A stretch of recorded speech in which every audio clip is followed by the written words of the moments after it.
बिस्मिल्लाहिर्रहमानिर्रहीम अस्सलाम वालेकुम। पाकिस्तान की फ़ौज ने पाकिस्तान की तारीख के चंद जो मुश्किल तरीन ऑपरेशंस थे उनको अल्हम्दुलिल्लाह कामयाबी के साथ सक्सेसफुली कंप्लीट किया है। और जो इस वक्त पंजगोर और नुश्की में ऑपरेशन था वो फाइनली 70 घंटों के बाद ऑपरेशन कंप्लीट हुआ, जिसमें 20 दहशतगर्द मार दिए हमने। और इसमें अजीबोगरीब सूरत हाल ये है कि इस पूरे ऑपरेशन में जो इंटेलिजेंस एजेंसियां इस ऑपरेशन को बैक कर रही थी वो तकरीबन 9 थी। यानी ये तारीख के अंदर आप देखेंगे कि जितने भी ऑपरेशंस होते हैं पाकिस्तान की तारीख में, जो कोई दहशतगर्द आ जाते हैं, इवन कि आप देख लें कि 2014 में जो पेशावर में हुआ था स्कूल का, वो भी बड़ी जल्दी क्लियर कर लिया था। लेकिन ये ऑपरेशन इसने 70 घंटे लिए और इसमें इतने दहशतगर्द, क्योंकि ये इतना ग्रैंड ऑपरेशन हुआ था, इतना बड़ा ग्रैंड ऑपरेशन था और इससे पहले कई हमले रोके गए हैं। प्लान कुछ इस तरह था कि पाकिस्तान की फौज के कम से कम 50। इस वीडियो की अहम डिस्कशन चलती रहेगी, लेकिन इससे पहले आप वीडियो को लाइक करें, हकीकत टीवी को सब्सक्राइब कर लें और बेल आइकन पर जरूर क्लिक करें। लोग शहीद करवाने थे और इस सूरत हाल में आज आप भारतीय मीडिया को देखें तो वहां पर कैंपेन जो चल रही है वो तो अजीबोगरीब फिगर है। 170 मार दिए, 200 मार दिए, पाकिस्तान के 100 मार दिए, एज यूजुअल उनका जो प्रोपेगेंडा, और इतना ज्यादा जिसकी इंतहा नहीं। लेकिन ये मुश्किल तरीन ऑपरेशन था।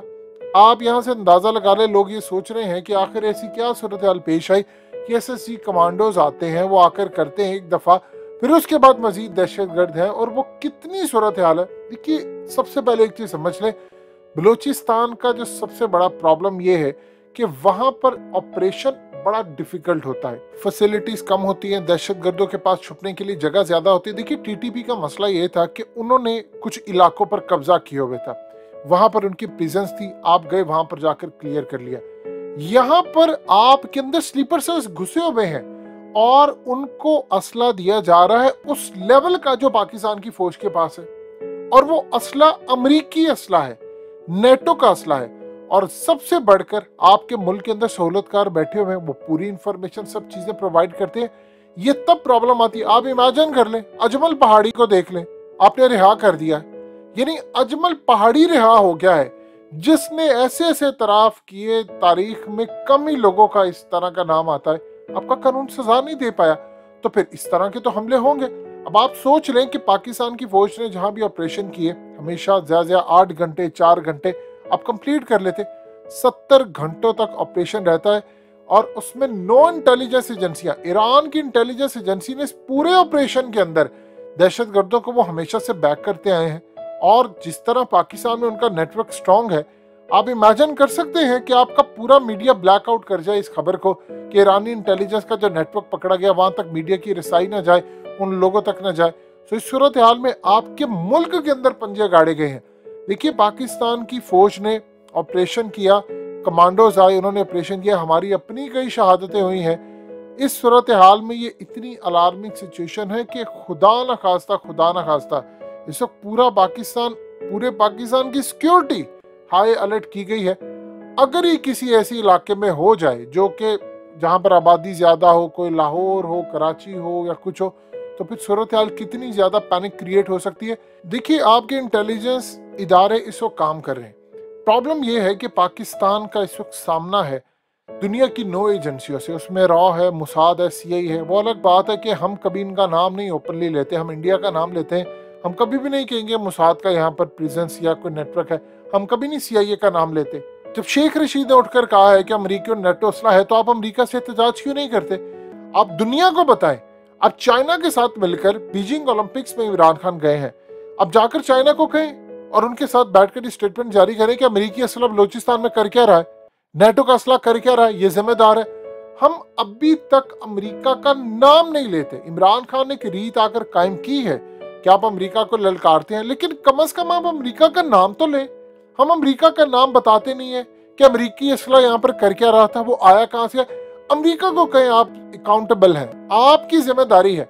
आप देख रहे हैं कि पाकिस्तान के दहशतगर्दों के पास अमेरिकी असला कर क्या रहा है, जिसमें ऑपरेशन आप देख लें किस लेवल का ऑपरेशन हुआ था कि आपकी दुनिया की बेहतरीन फौज 70 घंटों उन्होंने ऑपरेशन किया है, और इन 70 घंटों के अंदर आपका मुकाबला हो रहा था अमरीकी असले के साथ, नेटो का वो असला जो अमरीकी फौज और उनके स्पेशल यूनिट के कमांडोज इस्तेमाल करते हैं, नेवी सील के उनके कमांडोज इस्तेमाल करते हैं, जो कि आप समझ एबटाबाद ऑपरेशन के अंदर यानी उनकी जो इलीट कमांडोज की क्लास है वो यूज करते हैं, वो आपके दहशतगर्दों के पास है।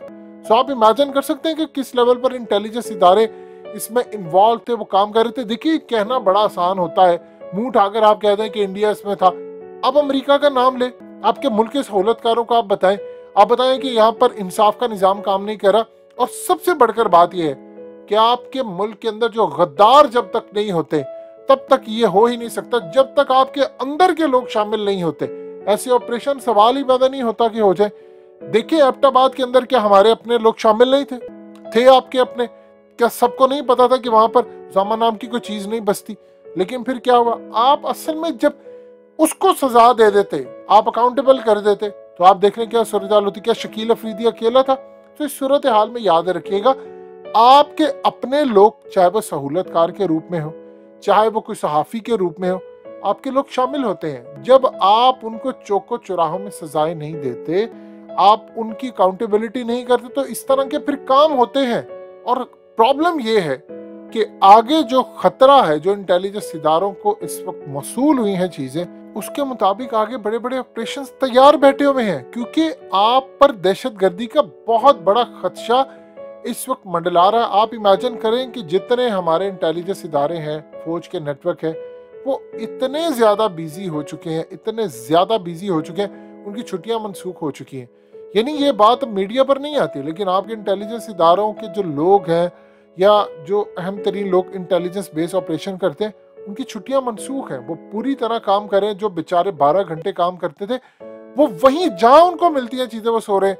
अब ये कहना बहुत ज्यादा आसान होता है, लेकिन मुसीबत ये है कि आपके मुल्क का टोटली निजाम फेल हो चुका है। आप दहशतगर्दों को पकड़ते हैं, चाइना इसमें हमारी मदद कर रहा है कि वो हमें, देखिए सबसे प्रॉब्लम ये आ रही है कि चाइना का सी पैक अभी तक आप उस लेवल पर नहीं पहुंच सके जहां पर आप कह दें कि सी पैक के लिए, देखिए दुनिया के और ममालिक तो छोड़िए, आपके इर्द गिर्द के ममालिक जिनके पास पोर्ट है, वो भी नहीं चाहते कि गवादर पोर्ट फाल हो, चाहे वो उनके चाइना के साथ अब ताल्लुकात हों या पुराने हो।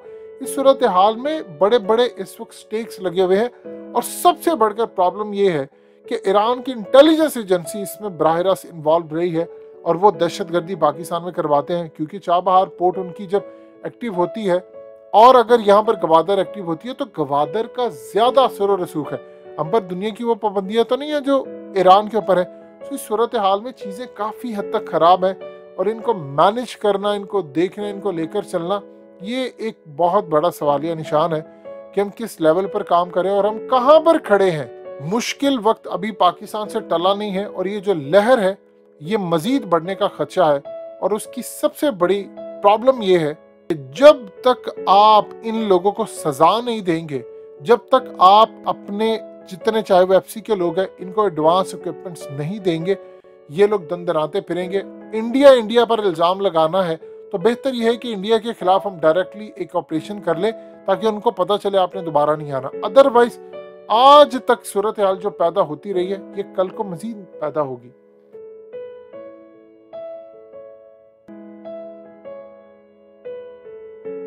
हकीकत टीवी को सब्सक्राइब करना मत भूलें, वीडियो को लाइक करें, शेयर करें और कमेंट सेक्शन में अपनी राय का इजहार जरूर करें।